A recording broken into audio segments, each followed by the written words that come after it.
la manada en los primeros meses defendiendo a uno de los condenados, y yo decidí, cuando ya parte del caso en Pamplona, y yo vi los vídeos y yo entendía que no había ni agresión sexual y difícilmente abuso sexual. Lo que dice Disentis. Todo el mundo es inocente hasta que se demuestre lo contrario, y prueba de ello nuestro invitado de hoy, Luis Romero, abogado penalista con más de 30 años de experiencia, y la verdad un inmenso honor tenerlo aquí, no solo como persona que es de Sevilla, sino por la gran relevancia a nivel nacional e internacional que ha hecho en el ejercicio de la abogacía. Muy buenas, Luis.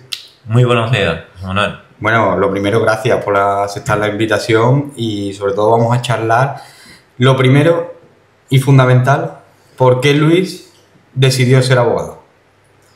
Pues fue en unas clases de latín cuando hablamos, el profesor trataba la historia de Roma, y entonces nos hablaba extensamente del papel de los abogados en Roma y cómo era uno de los caminos más rápidos para ascender a lo más alto social, política, económicamente, porque aquel hombre en Roma que tenía el don de la palabra, ¿no?, y que sabía convencer al tribunal y al jurado, al pueblo, y obtener el éxito en el veredicto, pues tenía conquistado a Roma.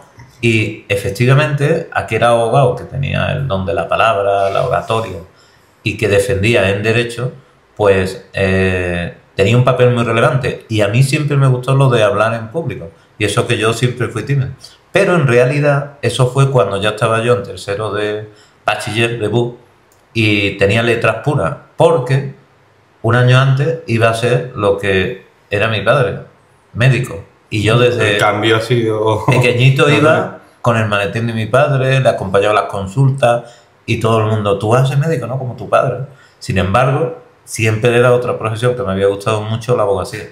Sí, además doy prueba de ello porque lo estábamos hablando con anterioridad, que nos conocemos hace muchos años y siempre has apostado por la palabra. Recuerdo en torneos del quinto centenario de la Facultad de Derecho, fuiste la persona principal que apostó por esa iniciativa junto a la facultad, y cuando la palabra se escuchaba, ¿no?, porque actualmente relacionado con la palabra en la antigua Roma creo que hemos perdido un poco esa identidad. Por eso lo siguiente, Luis, ¿qué considera que se ha perdido en el ejercicio de la abogacía durante tus 30 años de bagaje?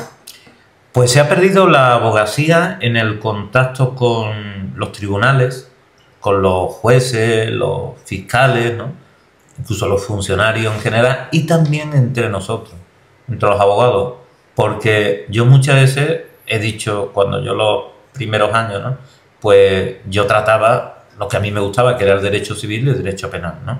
Pues se llevaba más civil que penal. No es fácil decir, no, yo soy penalista aquí en Sevilla, nada más que me entra penal, ¿no?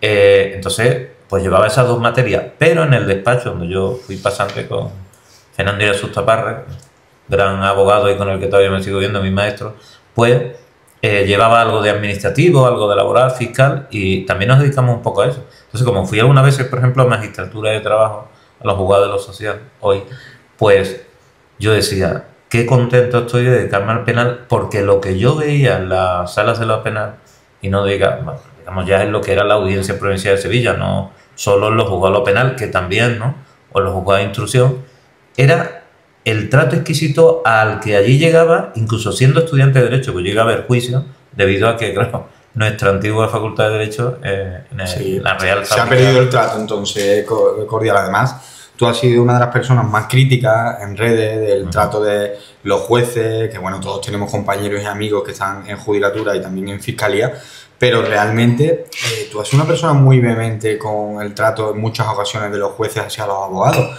Vemos imágenes de abogados que están toda la mañana en el juzgado, compañeros que están diciendo que así no se puede ejercer de forma digna la abogacía, porque verdaderamente no se respetan en muchas ocasiones ni los tiempos de los propios abogados. ¿Qué crees al respecto con relativo a los funcionarios, la judicatura, la fiscalía y el trato con esos abogados? En una Junta General del Colegio de Abogados en el año 2009 se trataron varios temas, ¿no? Y uno de ellos, que yo lo introduje en los ruegos de preguntas, pues fue, en primer lugar, que se me había censurado, ¿no?, por el Colegio de Abogados de la revista La Toga, pues se me había censurado un artículo que se llamaba La soberbia y arrogancia de algunos jueces. Siempre digo algunos, lo que pasa es que son muchos. Algunos me dicen, te estás contradiciendo, y dice algunos y después muchos. Digo, no, algunos pueden ser muchos. Digo, no sé, si hablamos de 10.000, ¿no? Y yo digo algunos, y por ejemplo digo, pues 500 o 1.000. Un gran porcentaje, ¿no? Son muchos, ¿no? 500 son muchos, me gustaría que fueran 5 o 20 los soberbios y arrogantes.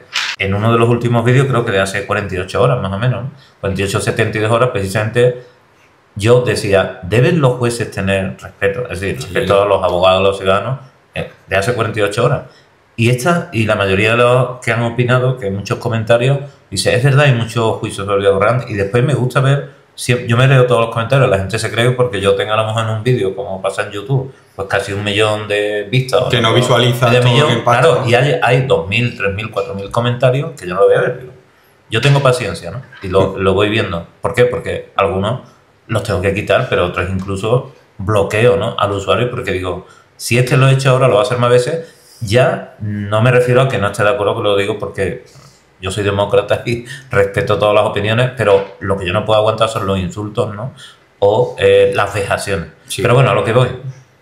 Entonces, esta chica, que creo que está opositando a juez o es jueza, decía, ¿le han tenido usted que tratar muy mal los jueces? ¿Tiene usted muy mal? ¿Qué tiene usted en contra de los jueces? Porque ya he visto varios vídeos atacándole. Digo, qué error, porque fue como lo que decía en esa Junta de Gobierno en el año 2009, que hubo un compañero, desgraciadamente, otro más, que era de la Junta de Gobierno entonces, que dice, Luis, lo que tú estás hablando y lo que dices en ese artículo que no se va a publicar es, lo hablé allí también, me extendí un poco, que no nos dan buen trato ni los funcionarios cuando llegamos a la oficina judicial, el juez, incluso el fiscal. Digo, mire, yo no estoy diciendo, compañeros, que esto ocurra en todos los casos, digo que es más de los que debería ocurrir.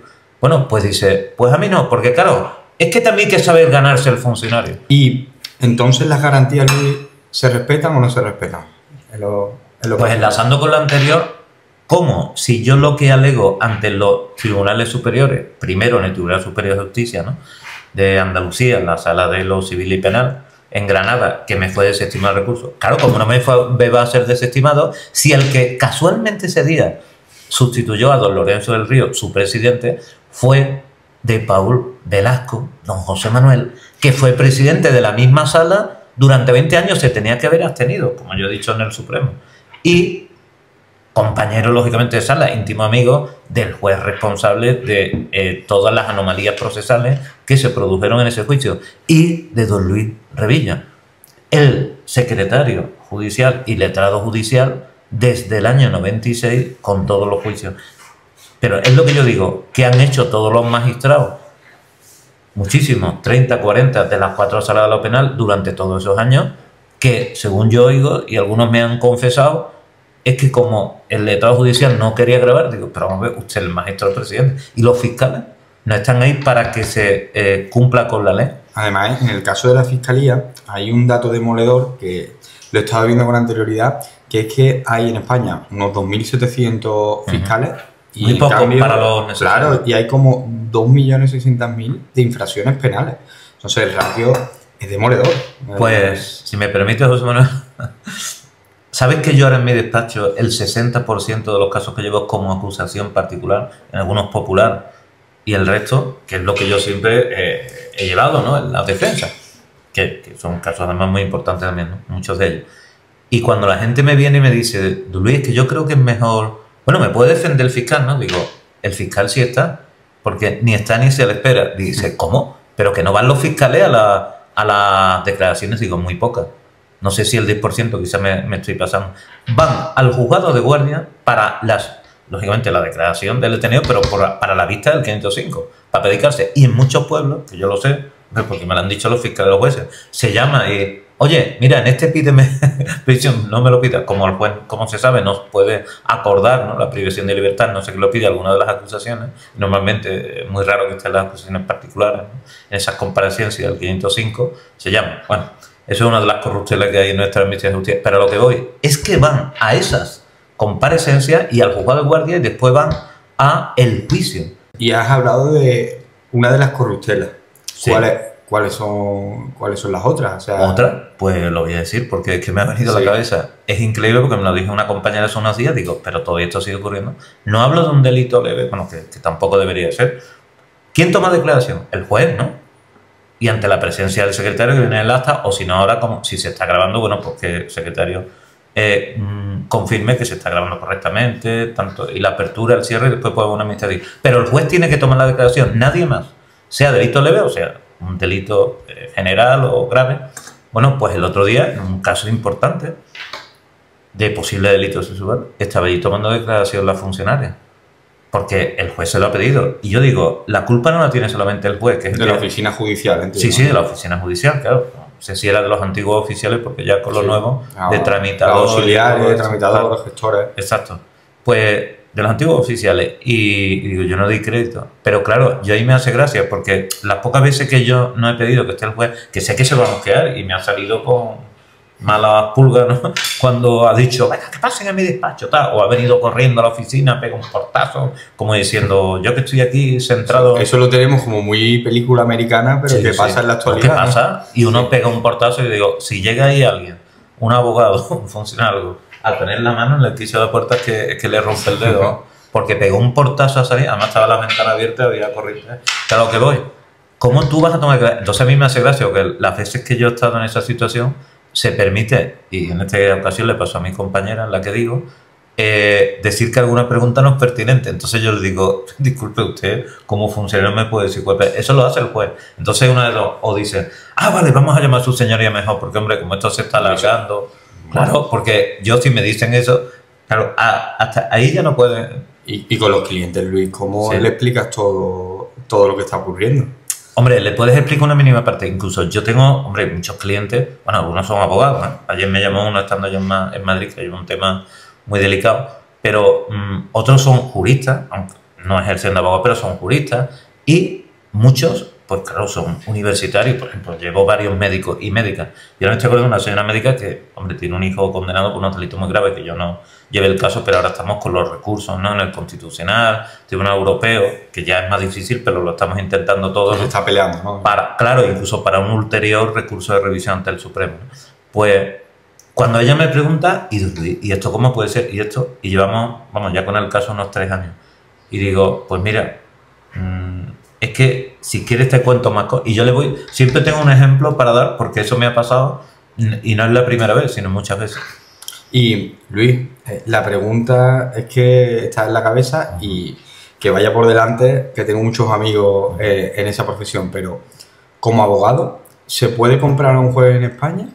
Aunque no sea de forma directa o indirecta, ¿has vivido una situación en la que algo raro has visto?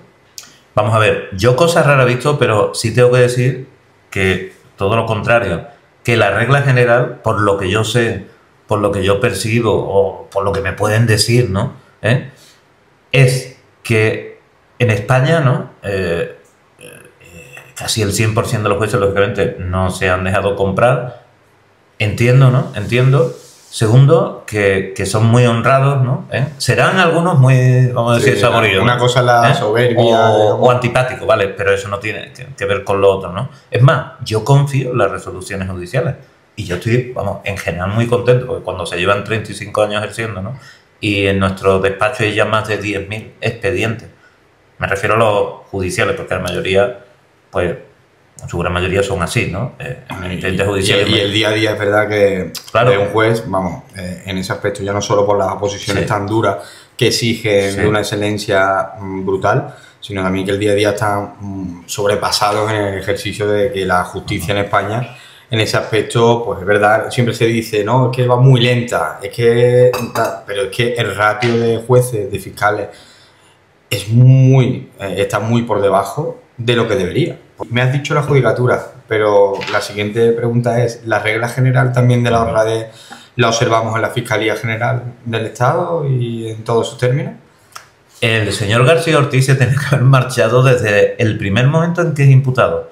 Pero si a las pocas semanas se ordenó a la UCO, a la Guardia Civil, por parte no de cualquier tribunal, sino del competente, el juez de instrucción del Tribunal Supremo, que entraran y registraran la Fiscalía General del Estado y que además en esos momentos, ¿no? Pues se sabe que fueron alterados, ¿no?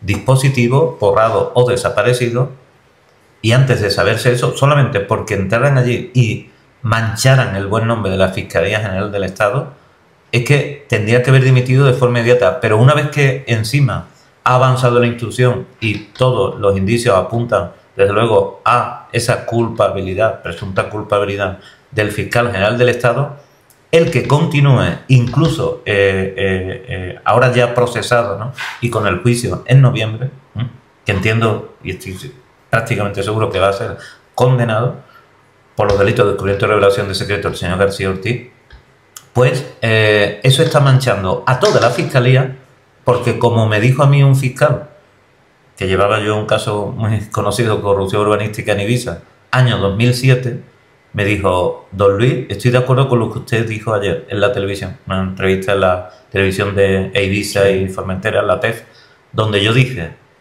que un fiscal difícilmente, ¿no?, puede ser mantenerse como imparcial y que tiene una dependencia, ¿no?, jerárquica, orgánica y, por supuesto, política, porque yo digo, vamos a ver, el fiscal coordinador de Ibiza, y fue ese el que me dijo que me daba la razón, o sea, el fiscal jefe de Ibiza, coordinador porque el fiscal jefe es el de Baleares. ¿De quién depende? El fiscal general del Estado. Y el fiscal general del Estado lo ha nombrado ¿quién? Zapatero, que era entonces, Rodrigo Zapatero, nuestro presidente, presidente. Y hoy, ¿no?, defensor de los valores del dictador Maduro, entre otros, ¿no? Entonces, cuando ya al día siguiente fui para allá, ¿no?, para el juzgado, y me dice el fiscal jefe: don Luis, ¿puede venir usted un momento? Digo, verá el rapapolvo, pero yo, lógicamente, seguro de lo que había dicho, que yo no me iba a echar. Y me dice: señor Romero, mire, quiero decirle que todo lo que usted dijo ayer, y sobre todo lo que dijo en relación a la Fiscalía, ¿verdad? Dice, y estoy muy disgustado con mi jefe porque yo pedí medidas cautelares en su día, y estamos hablando de un caso que yo llevaba contra el alcalde, el presidente del Consejo Insular, el alcalde, incluso el vicepresidente del antiguo gobierno socialista balear. Como si el fiscal general está mandando en la teniente fiscal, en la fiscal que está en su caso, y tiene al abogado del Estado, que más que el abogado del Estado, el abogado del gobierno, por como que eso sería otro capítulo, la abogacía del Estado, ¿no? Y también la pérdida de prestigio que tiene por cómo la está manipulando el gobierno actual, el presidente actual, ¿no?, que es el que mueve todo lo bueno, ahí tenemos el ejemplo de que han salido audios que son vox populi, que es el tema de la chistorra, el tema de todo esos audios y el contenido de los mismos, que van muy de la mano de lo que me estás diciendo, porque al final, si como cargo público, ya sea de libre designación, o sea, de cualquier tipo de índole, pero dentro de la titularidad de que te has conseguido con tu plaza el ser esa función pública, es grave a nivel de democracia y de justicia este tipo de cuestiones. Entonces, lo que es más grave aún es lo que me estás diciendo, que en el ejercicio diario, dependiendo de si tienes una posición pública o si tienes una posición privada, esa presunción de inocencia, esos elementos fácticos que se vierten de la justicia sobre ti son muy distintos. Voy a poner dos ejemplos de fiscales y voy a decir que es en Sevilla. Una jueza de instrucción, o magistrada, tiene un fiscal y ese fiscal le dice a la jueza: aquí me pide la condena. Pero como estamos hablando igual, pídeme prisión provisional, ¿no?, que hablamos antes de los pueblos, que llama al juez por teléfono al fiscal porque el fiscal no está en el pueblo, está en otro sitio. No, pues no, pero te digo que me lo han contado uno de los protagonistas. Ocurrió hace ya unos 20 años, o sea que por eso entiendo que... Pero bueno, habría que decirlo, aunque hubiera sido allá. Sí. Y le dice: pídeme condena en este. En el juicio, es un juicio de falta, pero es un juicio, ¿no? Se tiene que aplicar la ley, como natural, y la Constitución española, ¿vale? Pues entonces resulta que se desarrolla el interrogatorio del denunciante, el denunciado, lo típico de los juicios de falta, y hoy delitos leves. Y entonces oye al abogado de la defensa, al fiscal, y el fiscal en su informe dice: para interesar una sentencia absolutoria, está, pum, pum, pum. Termina los juicios en un receso y le dice a la jueza: oye, ¿qué haces pidiéndome la absolución si te he dicho que me pida la condena? Y dice: mire, señoría, porque me ha convencido. O sea, como un lacayo, un esclavo. Yo no comprendo, de verdad, cómo un fiscal se puede someter, y hay muchos que se someten. Hombre, es que para que todo el mundo lo entienda, la fiscalía va por un lado y la judicatura y los jueces va por otro. Pues voy a seguir, José Manuel. Es que, sí. Y termino, y perdona por la interrupción, no. es que es increíble lo que voy a decir ahora, pero es que yo sé qué ha pasado, y además conozco a esa jueza y conozco a ese fiscal. señoría, es que me ha convencido el abogado defensor y ha hecho muy bien. Y entiendo que al menos en la duda, por el indubio por reo debe pedir. Mira, a mí esto no me lo hagas más, porque si tú vas hasta aquí y yo te pido con él y me estás pidiendo la solución, pues yo entonces creo que no vas a tener que estar aquí en mi juzgado. O sea, que un juez, eso se sabía, o bien en los libros, lo estudiamos en la carrera de Derecho, en nuestra noble facultad de Derecho también como estaba antes nuestra fábrica de tabaco. Eso nos lo dijeron esos profesores de constitucional, de procesal, penal o de derecho penal. No, ¿verdad? Bueno, pues ¿sabes lo que ocurrió? Fue inmediatamente este fiscal a hablar con su fiscal jefe y dice, eso no puede ser de una manera tal. Dice, ahora bien, vamos a decir un nombre ficticio, sí, ¿no? Sí, sí. Felipe. Pero tú ya ibas a estar con una fricción diaria y eso solamente va a crear mayores problemas. Así que lo mejor es que te vamos a destinar, entonces vamos a arreglarlo para que tú vayas a otro juzgado. Y se fue a otro juzgado de instrucción. Entonces la jueza consiguió tener un fiscal adepto a ella. Y el otro caso que cuento muy rápido también es cómo un periodista muy importante a nivel nacional, en un juzgado, vamos a decir, de Andalucía y en una fiscalía, llevaba un fiscal el expediente. Un fiscal que seguro que iba a ser lo más imparcial, objetivo y que nunca, en principio, le habían dado órdenes. Sí. Y viene otro día un compañero fiscal de otro despacho, porque más o menos estaban como 3 fiscales en cada sala en esa audiencia, en esa fiscalía, ya digo, de una provincia de Andalucía. Y le viene un fiscal y dice, hombre, ¿qué pasa? ¿Ya has desayunado? Si quieres desayunar. Y total, que cuando viene a desayunar le dice, oye, que me voy a llevar tu expediente. Y dice, que lo quieres revisar, es importante, ¿no? Porque había un periodista nacional que tenía un... Sí, que estaba involucrado, digamos. Hombre, estaba imputado. Y dice, no, que lo voy a llevar yo ahora. Dice, y eso dice, no, porque me lo han pedido de arriba. Arriba era el fiscal jefe, está claro, ¿no? O uno de los coordinadores, pero entiendo el fiscal jefe. Bueno, y tú dices, pero esto no lo había tocado un fiscal, porque ahora otro dice lo voy a llevar yo. Bueno, pues creemos entonces que todas las órdenes que da García Ortiz, ¿no?, tienen en este caso el respeto, ¿no?, por la ley y nuestro ordenamiento jurídico en general, estando él mismo implicado en el caso que está. Hombre, al final es que la designación sabemos de dónde viene y ya quitando ideologías políticas, al final siempre ha sido muy discutido que el tema de la independencia judicial es un debate social continuo en el que hay una verdadera independencia judicial, hay una interacción de la política en ella y ese debate, la verdad que yo creo que pasarán los años, Luis, y hasta las futuras generaciones lo seguirán llevando a cabo. Y yo me quiero centrar también, súper interesante lo que nos has comentado, pero ¿cómo es la colaboración entre compañeros? O sea, ¿entre abogados? Sí, entre compañeros, entre abogados, porque es verdad que cada vez observamos más, ahora como las redes nos ayudan a visualizar más lo que es el día a día de un abogado o de una abogada, en este caso penalista. Hay buen compañerismo, te encuentras casos en los que el ego es desmedido. Bueno, José Manuel, mira, cuando yo llevaba y he llevado mucho derecho de familia y civil en general, pero sobre todo en derecho de familia, los abogados teníamos que hablar mucho porque siempre se intenta que haya un acuerdo, ¿no?, antes que se firme ese convenio regulador tan importante, antes que decir, venga, vamos a juicio directo. Entonces, yo tengo muchas reuniones con compañeros y en otros asuntos civiles. Es verdad que en lo penal también, sobre todo cuando se llevan codefensa, pero yo no sé por qué, o sea, como yo ahora lo que llevo, el 95%, por no decir 99%, es solamente penal y, hombre, me llaman para muchos casos, además, penales complejos, difíciles. Además, después haremos un repaso de los casos que has llevado, que son muy interesantes y de gran índole mediática. Hay algunos conocidos y, de hecho, bueno, como te he dicho, este jueves, ¿no?, en la Universidad Autónoma de Madrid, en Aula Magna, precisamente el título de mi conferencia, a la que he sido invitado, pues se titula Casos penales mediáticos, que hemos llevado. Sí. Pero bueno... ¿Los compañeros, hay buena relación o no? Entre los compañeros. Cuando estás en el ámbito penal hay menos oportunidades de reuniones, de hablar con pero los hay. Voy a decir qué es lo que yo veo. Hay una obligación del abogado, y yo, hombre, me piden alguna vez una venia, pero pido muchas más venias. Entonces, como a mí me vienen muchos clientes, nuevos clientes, donde ya hay un abogado que está personado y es el abogado defensor o acusador, yo le pido la venia. Y hay dos cosas, ¿no? Primero, me es muy difícil contactar personalmente, casi siempre porque no me coge el teléfono, no me responde mi llamada. Cuando yo quiero hablar personalmente con él, que es lo correcto entre compañeros. Entonces, ya se lo tengo que pedir, porque obviamente es urgente, en casi todos los casos, el que me dé la venia. Entonces, aunque se sabe que solamente con la comunicación por escrito, ¿no? Sería suficiente, por ejemplo, con un correo electrónico para que el nuevo abogado, naturalmente con su hoja de encargo, con su cliente firmada y el poder que se le ha otorgado, se puede personar inmediato y yo lo hago, y con la simple copia de esa solicitud de venia, pues aportada al juzgado, digamos que vale. Pero por cortesía pido. Y en muchos casos pido, porque sé que los juzgados me van a tardar, la copia del expediente.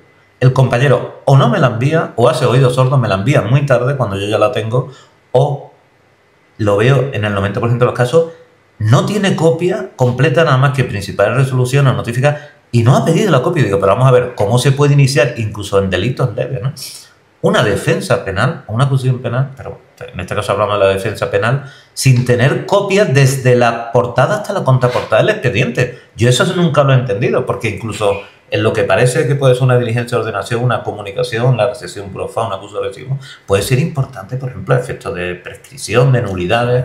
Hay que conocer, ¿no? Efectos la notificación, efectivamente. Entonces, yo noto que ahí es verdad que muchos, y yo también en torno en mea culpa, porque muchas veces no estoy en ese momento en el despacho o no he atendido con la rapidez suficiente. La comunicación, entonces, claro, es nula. Vamos a ver, yo hablo del ámbito penal y en mi experiencia, ¿no?, como natural, pero ya no me refiero solamente a que no me dan el expediente porque no lo tienen, o me tardan en enviarme lo que hay, o hacen caso omiso, sino que además hay otra cosa muy importante, y lo recoge en nuestro estatuto de la abogacía, el Código Deontológico, que me tiene que informar del estado actual del asunto, que mínimo que 10 minutos hablando. Un compañero, ya no digo yo, como se hacía antiguamente, y conmigo lo han hecho y yo lo he hecho también, de ir allí y de tener una charla y tomar un café, pero que mínimo que te informe, o sería lo ideal, incluso un informe. Un informe cuando son asuntos complejos, de resumiéndote en 2 páginas, en 3, ¿no?, los headlines, ¿no?, la comunicación, entonces, digamos, por ser elegante, que es poca.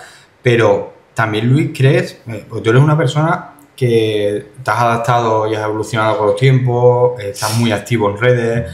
También, en ese caso, ¿crees que te perjudica ese papel central en redes y el quizás que se pueda visualizar tanto de tu día a día? Bueno, yo nunca he tenido ningún problema en ser transparente, ¿no? Es más,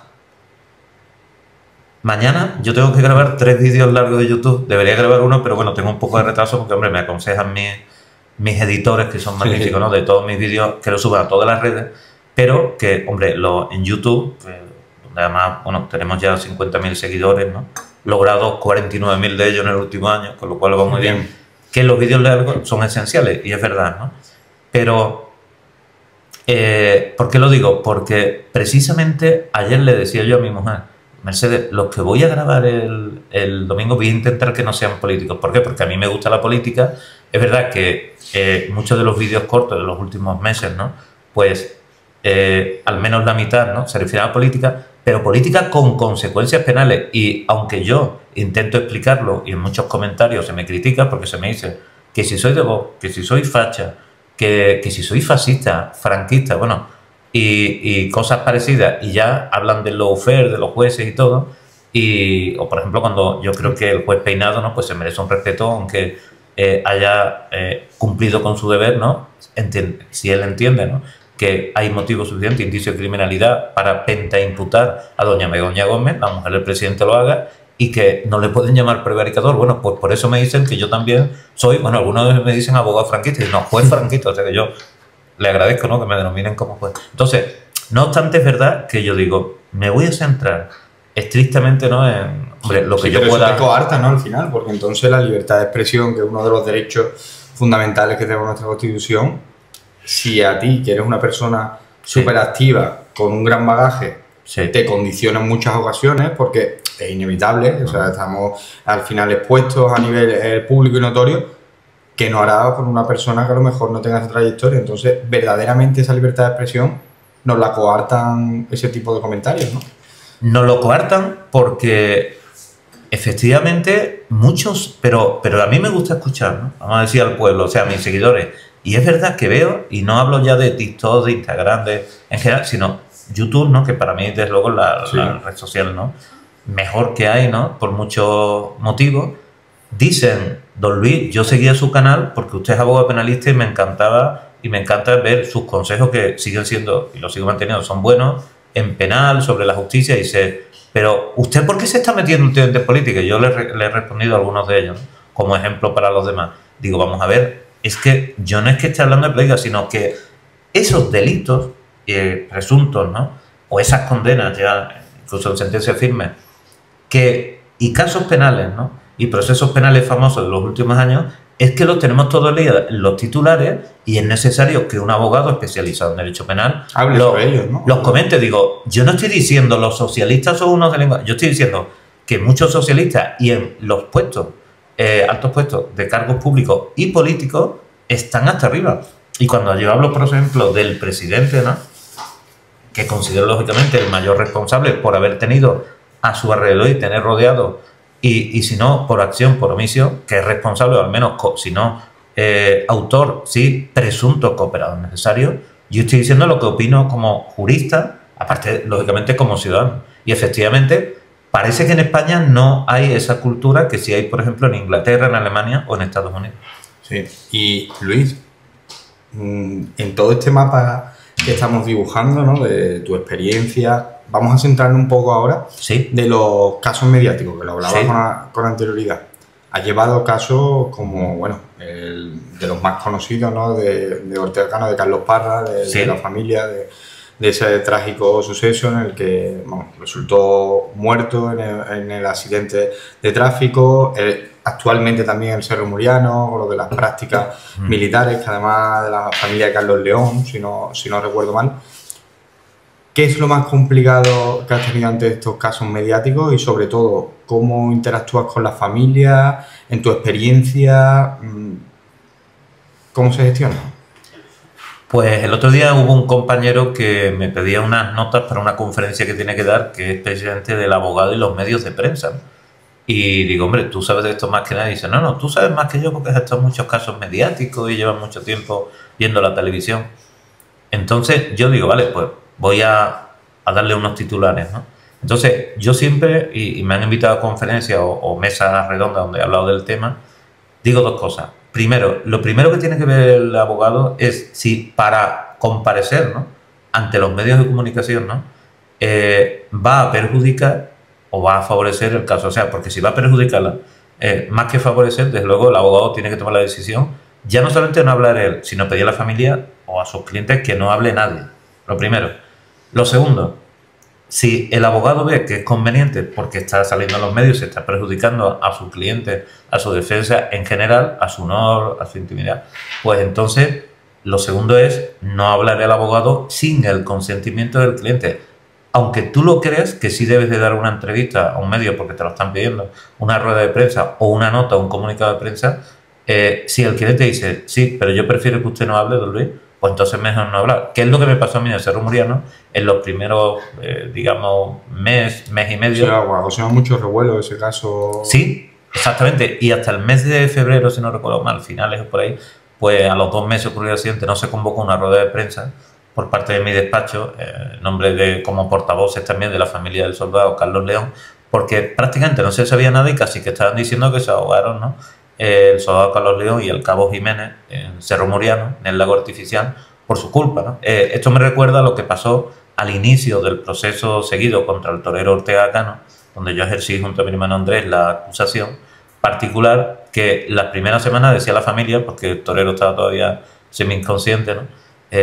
Pues que la culpa la había tenido Carlos Parra, que es que se había salido del carril. Claro, entonces ya tuvimos nosotros que salir a la palestra, ¿no? Y hablar de que el señor Ortega Cano iba ebrio, iba borracho, muy borracho, aunque él todavía lo sigue negando, y en segundo lugar, ¿no? Iba a una velocidad muchísimo más alta que la máxima permitida y encima invadiendo el carril contrario, el izquierdo. Sí, fueron además, si no recuerdo mal, 2 años y medio. La condena fue a 2 años y medio, que, si me permites, quiero hacer ahí un inciso. En algunos de los vídeos que yo he hecho sobre el caso Ortega Cano, y que están en mis redes sociales, pues el comentario más repetido es: pues eso no fue ningún éxito, pues vaya el papel que hizo usted como abogado, pues vaya, se ha reído de la justicia, es que el dinero lo arregla todo, además tuvo 3 días en prisión. No, vamos a ver. Es que la pena para el homicidio imprudente es de 1 a 4 años, pero se aplica el tramo superior de 2 años y 6 meses a 4 cuando en este caso es en concurso, ¿no? Como fue en el caso Ortega Cano, pues con 2 delitos, ¿no? Contra la seguridad vial. Uno, por superar los límites máximos permitidos de alcohol en sangre, y en segundo lugar, por la conducción temeraria. Entonces, el tramo superior es de 2 años y 6 meses a 4 años. Yo pedía 4 años, pedimos 4 años, entiendo que al menos 3, aunque sea algo simbólico, le tenían que haber impuesto. O sea, al final es valorativo, ¿no? Claro.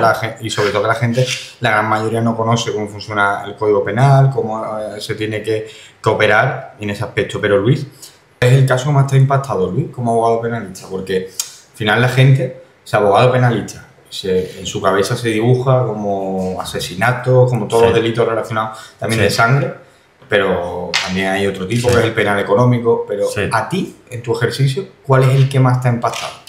Bueno, hay un caso que me permito hablar de él porque hemos dado rueda de prensa, ha salido en varios medios, ¿no? En distintas ocasiones, incluso en la tele, y es el caso de José González Medina, y lo digo porque él, sé que siempre me ha autorizado a decirlo. Él llegó a nuestro despacho y primero se le llevó un caso de accidente de tráfico, pero al poco tiempo me dice, mira, que me han metido en el calabozo, casi me tiran la escalera abajo, me han dicho que yo soy un violador, porque ese capítulo no hemos hablado, pero si quieres me puedes preguntar algo, porque lo del tema de algunos policías, y son muchos también, desgraciadamente, que entienden que están en un estado totalitario, un estado policial, y que no tienen respeto alguno, ¿no?, por el ciudadano, y que se creen que todo el que cogen, como dicen algunos de ellos, que se muestra orgulloso, ¿no?, de estar así fuerte y todo el día al gimnasio, ¿no?, incluso dar leña, como yo digo en algunos vídeos, pues se permiten, ¿no?, de considerarnos que han detenido a un presunto culpable, o un presunto inocente, mejor dicho, sino que son chorizos, ¿no? Si ellos cogen a alguien y lo han detenido, es que es un chorizo, ¿no? A lo mejor por decirle que le den el número de placa, ¿no? Es que lo hay, ¿no?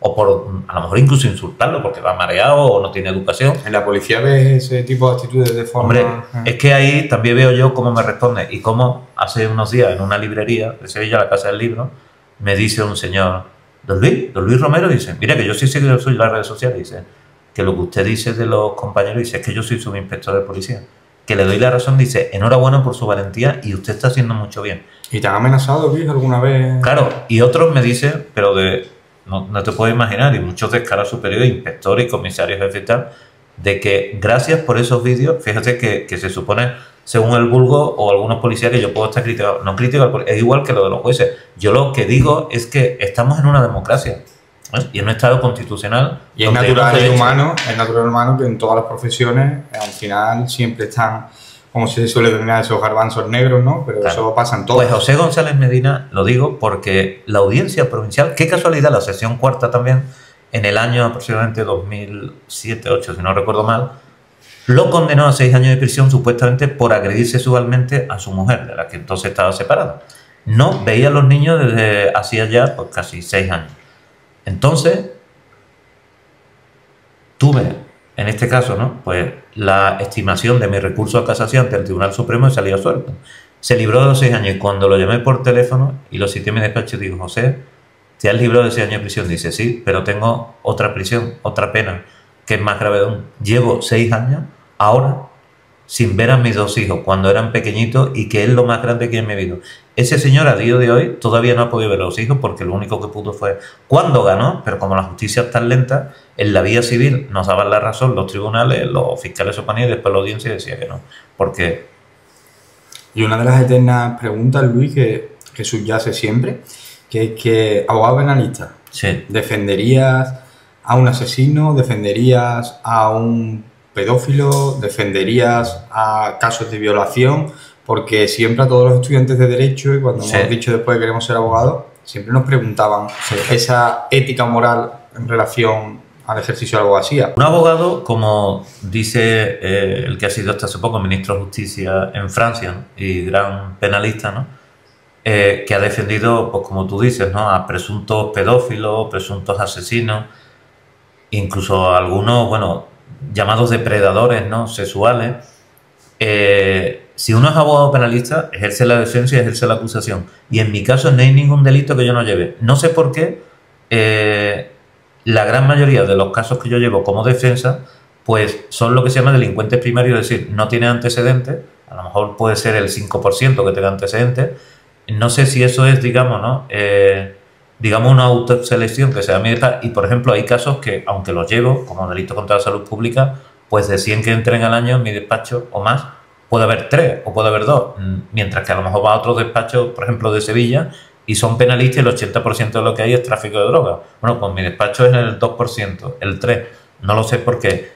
Yo respeto mucho a todos los demás compañeros. Y yo, aunque en muy pocos casos, en algunos, por ejemplo, he desistido de llevarlo. Yo estaba en el caso de La Manada, en los primeros meses, defendiendo a uno de los condenados, y yo decidí, cuando ya parte del caso en Pamplona, y yo vi los vídeos, y yo entendía que no había ni agresión sexual y difícilmente abuso sexual. O sea, como que había consentido, te lo digo, hombre, porque como se habla tanto del caso, tengo ningún problema en decir que yo me vi al menos 10 veces, visualicé y oí el vídeo de La Manada, que no es público porque, claro, es secreto, y tenía que ver allí delante de la secretaria judicial, que te lo mostraba en Pamplona.